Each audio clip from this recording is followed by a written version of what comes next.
Hi, this is Sarit Switzer, and welcome to the It Is Taught podcast, a podcast devoted to the teachings of Rabbi Shneur Zalman of Liadi as recorded in his most famous work, the Tanya.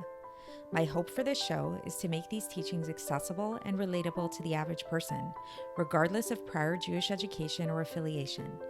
The episodes follow the prescribed daily study portions and are meant to serve as practical lessons in how to live your life as your true self and develop an authentic and powerful relationship with your Creator. I have personally experienced the effects the study of this work has had on me, and I'm excited to share what I can of this knowledge with you. So please join me on this journey of learning, self-growth, and connection with your source.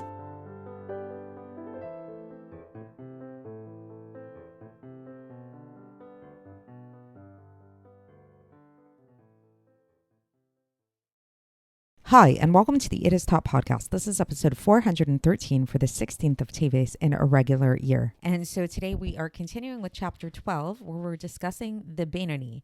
And as we've mentioned previously, the Beinoni is this really interesting category, and this is actually the subject of our book. This book was written for the Beinoni, was written for somebody who's trying to become a Beinoni.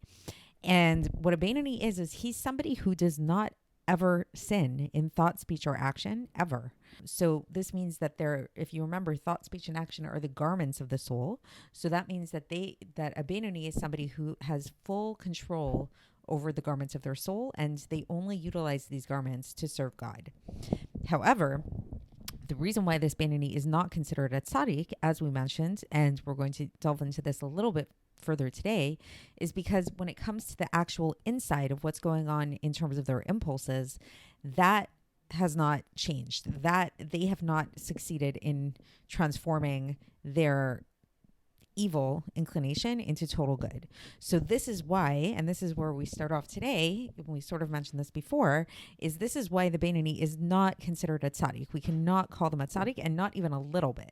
Because even though we did mention yesterday that the way that the Beinoni is able to conquer and rule over their animal soul within them is because there's an advantage to light over darkness, just like and in this case, what we're talking about is the light of the godly soul over the darkness and the foolishness of the animal soul. So it's like once you reveal the light of the godly soul, once a person becomes cognizant of what's happening, then the foolishness naturally just goes away. This advantage that the lightness has to darkness is only really manifest when it comes to these three garments that we talked about, but not in terms of the actual essence and being of the soul itself. Because as the Alter Rebbe says here, the animal soul is totally still alive within the left ventricle of the person's heart. So it has not been pushed out at all. So if you remember when we talked about the tzaddik, we said how the tzaddik is a person who has succeeded in having their godly soul seep from their mind into the right ventricle of the heart, and then to push all the way into the left ventricle of the heart to push out that evil inclination, that animal soul from the left ventricle of the heart. So the Beinoni has not done this. He has not done this. So the animal soul, that means, is still very much inside of the left ventricle of their heart in a very strong way. And so this is why, we mentioned yesterday that during times of prayer and very auspicious moments, a person such a Beinoni is able to push aside their evil inclination and to totally transform it. However, immediately after the prayer is finished, what happens is that love of God, that fiery flame of love of God that was in the right ventricle of the heart, goes away. And what's left now is just this latent love that's a more innate love that's found in the godly soul. So that does stay inside of the right ventricle of the heart, but it's more latent. So this is why the foolishness and the folly of the evil that is in the left ventricle of the heart can still bring a person to this sense of desire of physical things of this world, whether it's permissible things or, God forbid, even forbidden things, as if they didn't pray at all. So it's like, while they were praying, they felt very connected to God and, totally just desiring only God and godly things. But as soon as the prayer is over, they're back to, having these hedonistic desires just like everybody else. And the only difference is that in the case of a Beinoni, they do have the amount of self-control that they are able to, it would never arouse in their mind to actually act out on any kind of sin. but they do, they will still have these impulses to sin. And if you remember, we were talking about that in some previously, we learned about the power of the mind and how the mind is very powerful, and that thoughts of sin can actually be more powerful than sin itself in certain ways.